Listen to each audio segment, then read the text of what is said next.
Hello, guys. I'd like to welcome you to our live stream. With you today is your host Aboud Al Azawi. The live stream is run by University of Amsterdam, and the idea is to showcase several shows about a diversity of topics, from veganism to dorms and mental issues to an interesting place we would like to call Zoom and Chill. So I think it's good enough. We can already talk to our guests and find out about what they have done.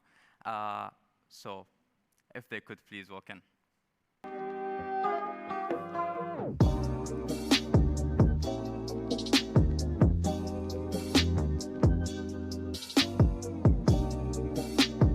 Hello, Salmay and Marla. How are you guys? Hello. Doing well? Yes, doing well. Yay. How is it going? Very excited to get this ship on the ocean. It took us a while. Yes. It took us a while. Yeah. So I'd like to first begin with how difficult was it to get this done in such times, being COVID and Corona and lockdowns.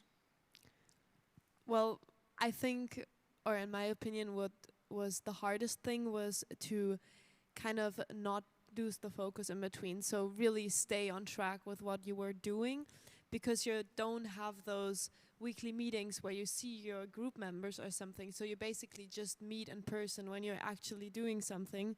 And I feel like studying over Zoom it's a challenge, because you never really interact with the people, like really, It's more like you're always behind a screen. So for me, that made it really hard to keep the focus. Absolutely. I mean, focusing without distance, without being there in the physical space, Yeah, one doesn't really exactly. feel compelled. It feels Yeah. kind of surreal, Yeah. even, I Yeah. would say. What about you, Salme? Yeah, I completely agree. I feel like working together is the most difficult part, because you have to do it online. And especially in the beginning, when you don't even know your group members that well, and then you have to brainstorm online, and you don't really have that connection or that chemistry with each other, so it can be quite hard to come up with ideas. And yeah, I think that's that's the main difficulty from working online. But it eventually did get better, but still not everyone is in the same country, and you have to also work with different time zones. So yeah. It requires some readiness on our own part to engage in the whole process of it. What do you think we could hope to achieve with what we made? I think what would be a great achievement would be to show how hard it is to make a media product in those kind of times, but that it still can happen, that it's not impossible, and that still something great can come from it. And I think it also proved to every single person that we learned how to work on our own and to be independent. I think that was a great learning aspect we all got from this, basically, to really think for ourselves more. Yeah, and you have to be creative as well. Because, Yeah, exactly. normally you're used to always people being around you and helping you, but now you have to do so much by yourself. And so I feel like, I agree with you. Like, it makes you a bit more independent Yeah, as and you well. can't always be like, oh, hey, how am I going to do this? Because sometimes nobody's replying to you. So you're like, okay, I have to They think might for be myself. asleep in a different time zone. Yeah, so, exactly. Yeah. Yeah, possibly one of the more important things we pick up on our student journey. 'Cause Yeah, for it's- sure. Yeah. I think we should just get into it and see what's up, right? Let's proceed. Our next show is about vegan cooking, a show called The V World, and we are going to showcase a trailer right now.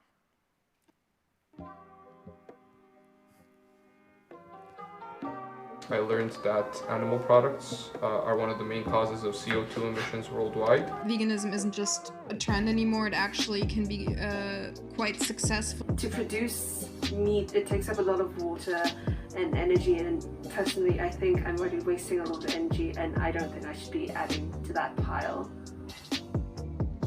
Welcome to the V Word, the show that guides you through veganism with delicious, exciting recipes made by experts and participants in the industry. Each episode takes you around the world to see how veganism exists within different cultures.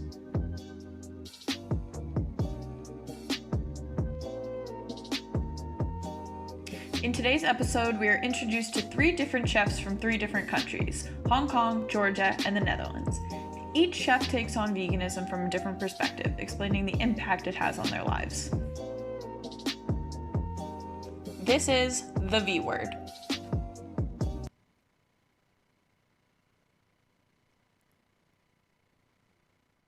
And that's the V World. Our guests, maybe, are going to join us on Zoom. Pio. Hello. Hi. How are you? I'm good. How are you? Good to see you. Good to see you. Interesting show you have there, working with vegan cooking. Yeah. So I'd like to first ask how difficult was it to, because I got a sense there's a sort of like international aspect to your show. So how difficult was it to apply veganism onto different cuisines from different countries? Yeah, so this was one of our biggest challenges, if I'm honest, as well as us all being in separate locations, having to film separately, not being able to help each other. But yeah, we had those talks. I'm from Georgia, and one of our other crew members, he's from Hungary, and we were both having troubles finding dishes that were meatless because our cultures are very heavy on meats. We love meat, but I think at the end, uh, it all ended up very well, and we all found really good dishes. Oh, that's Yeah. great. So it worked out somehow. You managed to make it Yes. work out.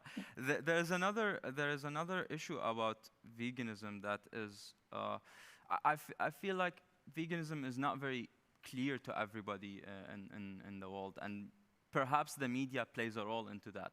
Would you say your product tries to address that issue, the portrayal of veganism in media? We definitely try to address that because that was one of the main sources of our inspiration when coming up with this idea how media portrays veganism as a as a very Western thing. And we were trying to show that no, you can be vegan anywhere on the globe. Absolutely everyone can be vegan. And I mean, our initial thought was to have everyone, every single country participate in it. And if this show were to become a real thing, we would hope that it would be something that every single country participates in. But yeah, for sure, we want to show that healthy is can be in like many different ways in many different countries, and that there are various vegan dishes that are not popular and not known. Yeah, I think that's important. Many people worry that if they would turn vegan, there wouldn't be enough food for them, or there would be a small selection of things they could have to eat, they could eat. And it's good that you try to adapt to that. What was the most challenging aspect of this process for you? Um, so there were a few. Obviously, I mean, Corona was a huge one. Our group especially is a very unique one because all 4 of us happen to be in different countries, which we definitely try to work to our advantage and use those cultures and different countries, different markets, the products that we had to our advantage. But yeah, it was really hard to schedule everything. It was really hard because of the time zones. Natalie, for example, one of our team members, she's in Hong Kong, which is around a 10-hour time zone difference from Amsterdam. So it was kind of hard to manage everything, but I'm really proud of what we did, and I think that I really like the product, and I hope you do too. Well, it's good to hear about you guys kind of conquering the distance that stood in between you and getting this done, which also would be a good segment segue for our next segment. But before I let you go, thank you very much for for making this and for coming here and answering the questions we have, and wish you good luck. You too. Bye. Thank Bye you. bye. So our next show then is about also distance and how you can create connection through distance. We already know about Netflix and chill. So our fantastic crew came up with the title Zoom and Chill. And I'd like to see where that goes. So let's maybe play the trailer.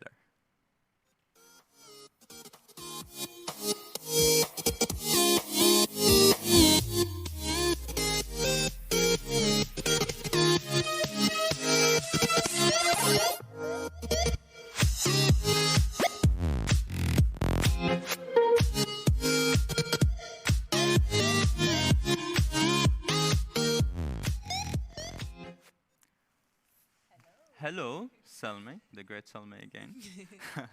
I would say very alluring trailer. Yeah, Right? thank you. Like nice colors, you know, attracts you a bit. What would you say? What would you say that was the hardest part about making Zoom and Chill? I think the hardest part about Zoom and Chill was people's first impressions. When I say to people you're going to be on a Zoom date with someone, a blind Zoom date, usually they don't want nothing of it. You know, oh, it's going to be awkward, it's going to be uncomfortable. But, you know, we still went through with the idea and we did actually get quite a lot of positive results. And, yeah, we made some lovely matches. So you had to deal with first personal concern, but on the other hand, some sort of total stigma that exists in the culture. And do you feel that you got through that? You got the thick grasp of that?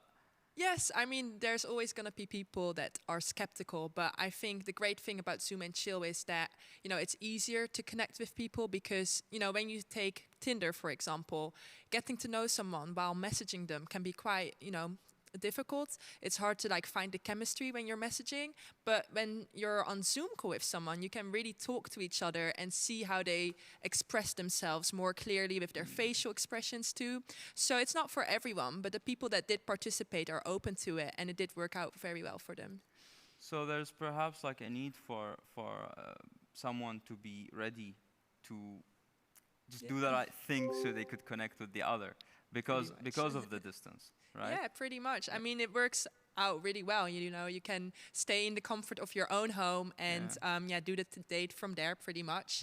And, you know, if it's a bad date, that's okay. At least you didn't put in all the effort to go all the way to the date and, you know, sit there for half an hour. You can just like smack down your computer and that's it. So you have, I see pictures over there, right? Yes, I do. So what is this about? So I've got a few pictures over here, and these are some of the candidates that we actually matched together. So which ones do you think worked out well? Well, I still haven't seen anything, so I'd like to find out. Maybe you could tell me about this one. Oh. This one over here. What is this about? Yes, that's Doya. She's a lovely girl. She's really chatty, really open and straightforward. Yeah, I liked her very much. Do you have something to show us?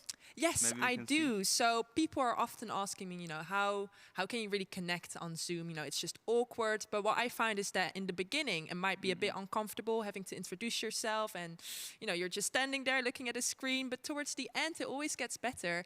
And I've got a lovely clip of Doya actually on a date. Of Doya? Oh my God, are you ready for some cringy poetry?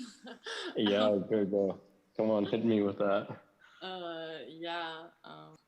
Just like cringy poetry. Yeah, I mean, it works. It works. Oh my God, literally, imagine if this was in real life and I just pull it out because I have to print it out. Pull it out. Oh.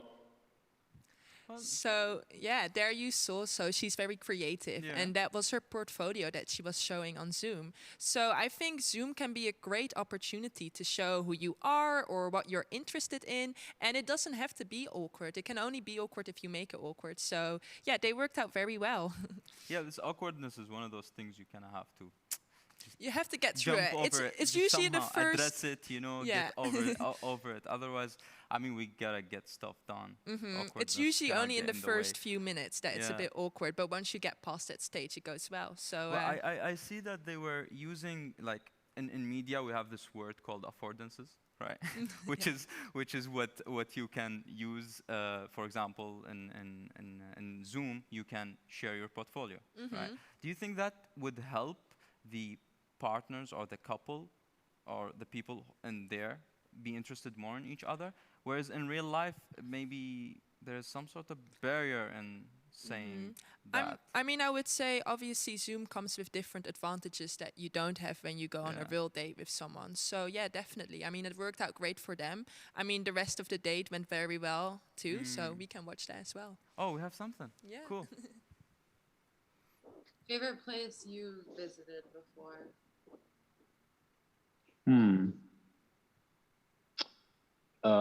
There is an island in Greece called Hydra. Yeah. It's very beautiful there, and every time I think of it, there is like some nostalgia with me.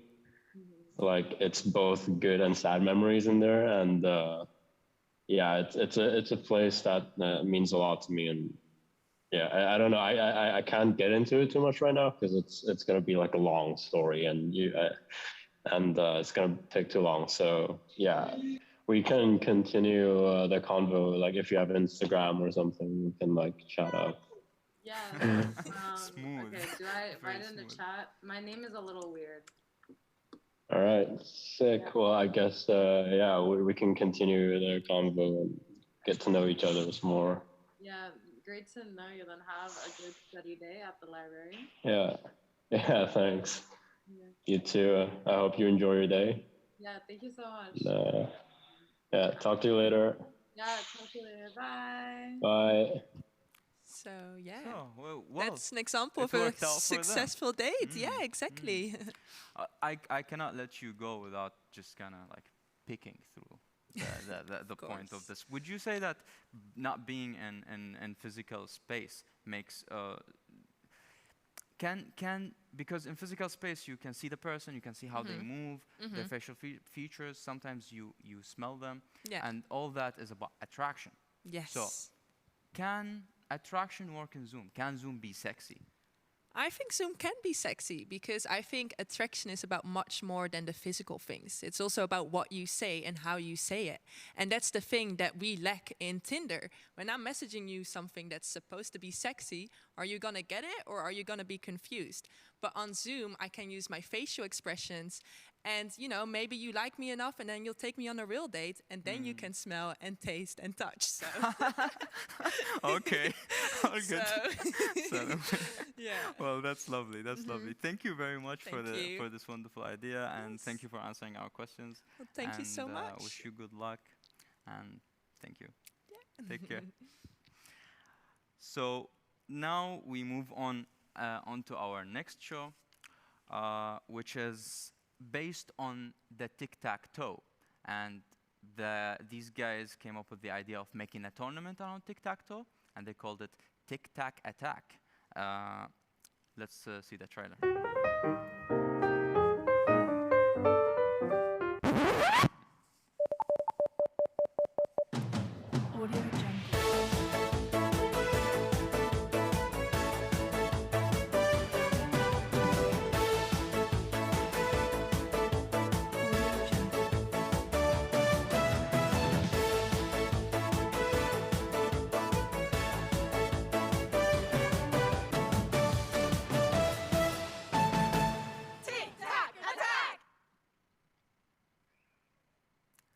Hello, Katie. Hello. How's it going? It's good. It's good. Good to see you guys trying to be creative about bringing people together. It seemed not to only be about the game or the tournament. Yeah, it's actually about us also having fun and the participants as well. We try to, like, the main idea of this game is actually bringing people together and meeting new people. So yeah, we try to make this about ourselves more than the game itself. Was that also partly motivated by the COVID situation, you would say? I think so, yeah, because as we all know, we live in pretty harsh times now, and a lighthearted game like this would bring much joy and happiness, I guess, into our lives. So we try to focus more on the happy side of what we can make out of this. I would say you succeeded. It's a fun trailer. It's hilarious almost. So, who was involved in this? Who were the participants? How did you select them? So how we try to select the participants,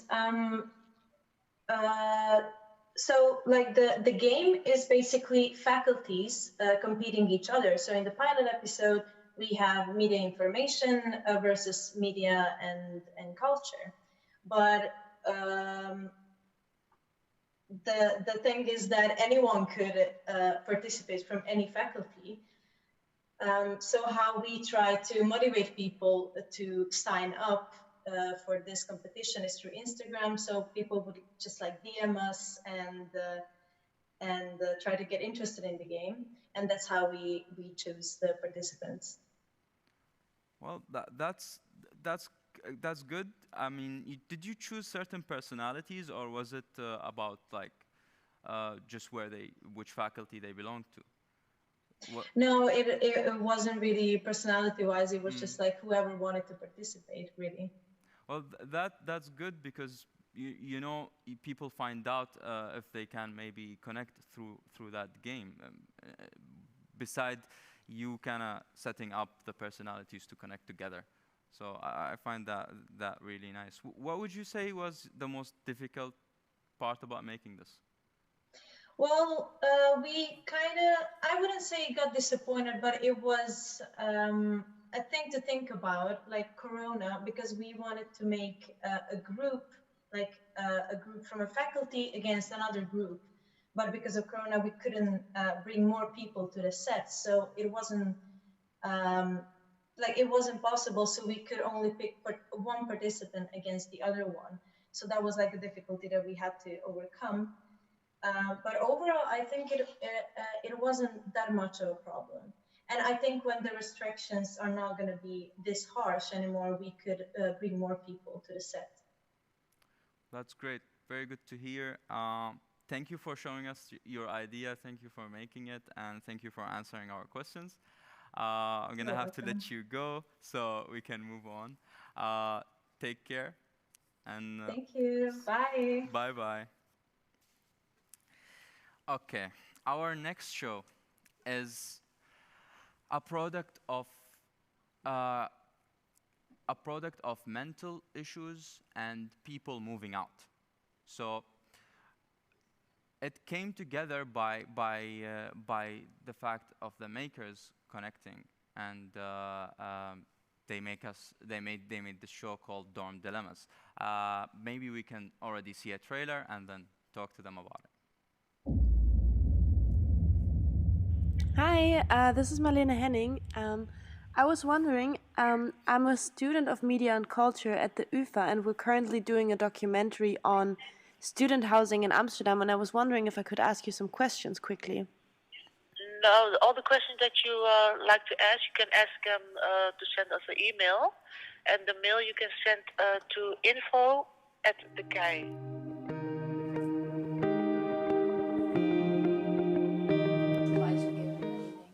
Regarding the conditions of the room, I'm not totally impressed.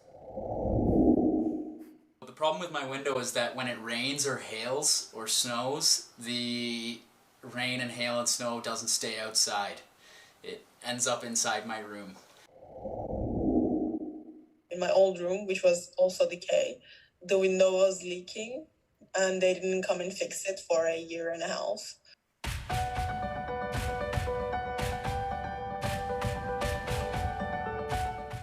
But if it's specifically about problems with the K and nobody has been answering me, what do you suggest to do?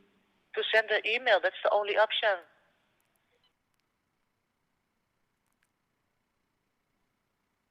Wow. Hello, Aboud. Hello, Marla. Well, kind of sad to see students having to deal with that. Yeah, of course. I mean, that was also the main reason why we did this program, I think, because so many students live in dorms or are dependent on a grade, or not even a grade, they're dependent on a space to live, which is mostly dorms, and I lived in a dorm myself, so I don't know. Yeah. I lived in a dorm as well. How was your experience? Well, I think I was on the more fortunate end, but nonetheless, did did it meet your expectations? It seems like you had a bad expectation on the dorm. Well, what we thought was that the student housings are not providing enough service or enough help for the students, especially in times of corona, where they should, because every student or everyone has to stay inside, or in the beginning at least you had to stay inside. And I was still living in a student housing at that point, and I felt like I didn't get enough attention or enough help from the housing providers. And then we started making this documentary, and I also talked to the woman from the Key, which you just saw in the trailer, and I really tried to get an answer from her, but she was just like, yeah, you have to send an email. And I was like, yeah, but nobody has been answering my email, so what am I supposed to do? And she was like, send an email. And we had this conversation for like 3 minutes, and in the end she just kind of unfortunately proved us right, that we were right with the thought that they're not helping enough, which was really sad, but also, I mean, it was nice for the program because we could make our point. Yeah, of course. But it was still sad, you know, because they're supposed to help the students. But I mean, you tried to address it properly. You made a documentary, something you could show. Exactly. I mean, I think I'm speaking for my whole team when I'm saying that we also try to try to show something real, because I think there's not enough real opinions on that. Or when you speak on realness, it's always, when you try to present realness, you somehow have to go through sad and negative topics or feelings. How did you navigate that? How did you make it light and fun, because it still needs to be entertaining somewhat? I mean, it's a sad topic, but still the process of making the documentary was interesting, so it was also fun. And in the end we gave the students that we interviewed a room makeover to kind of brighten up their space a little bit more. And what was also a main point in our documentary was that Decay is giving really, really strong restrictions to the students of what they're allowed to change. For example, they can't drill any holes in the wall. And we try to work around those rules, like wiggle all the way through. Instead of drilling a hole, use sticky tape or something like that, buy some nice plants and candles, just to make those rooms that are not really beautiful a little bit more beautiful, and to just work around the restrictions. And I mean, we tried to confront Decay with that, but they kind of did not pay any attention. How did it go with his room? With his room? Yeah. You mean what we did with his room? Yeah, you yeah. have to watch the documentary for that. I'm not gonna spoil you. Okay. Fair enough. But you would say he turned out happier. Yeah, he was really happy in the end. He said he really liked it, and he felt really comfortable. And it was not that much of an effort. You know, there are little things that you can do in your own home to improve your happiness and therefore also your mental health in the end. If you were to make this again, how would you do it? Well, it would be nice to have an actual long interview with the K to really ask, like, guys, you know, you're providing so many rooms to people here. Why are you not answering their requests? Because when I was still living there, I had a lot of issues and they didn't answer me. And this woman actually on the telephone, she also said, yeah, send an email. And I was like, well, nobody is answering my emails. They never answered yours?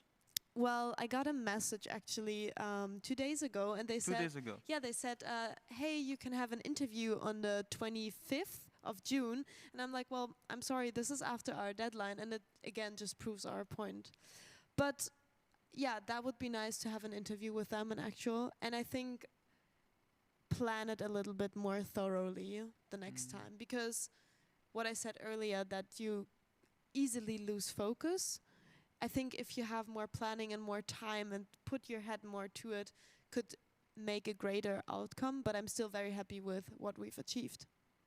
I'm very glad you made this, to be honest, because the housing situation in Amsterdam could seriously use an upgrade. It's horrible. And especially their communication. Yeah, right? Yeah. I mean, there's so many things, especially as an international student, that you're confronted with, so that they, for example, say like, hey, we only want Dutch-speaking people, and you're like, okay. Shit. Guess I have to deal with it. Yeah. Yeah. Well, thank you very much. for Thank you so making much this, for having and me. thank you for answering the questions. And yeah, thank you very much. I guess we can Thank move you. on. Bye. Take care. Bye bye.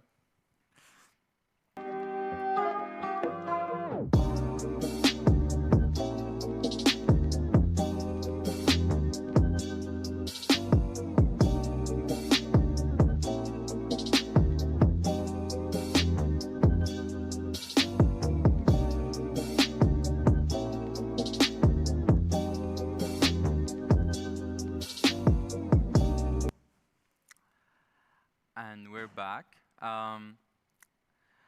We it was nice to see these people trying to put an effort to get their ideas, and also meanwhile, while they get their ideas, they also help others with it, from the housing situation to Zoom and Chill, trying to establish connection, and the dorm and the vegan that took a more general, more international approach. So was a good to see these people. Was really good to see these people do this. And yeah, thank you for watching. We like to just hopefully these ideas and these shows go on to become something more important, or newer ones happen.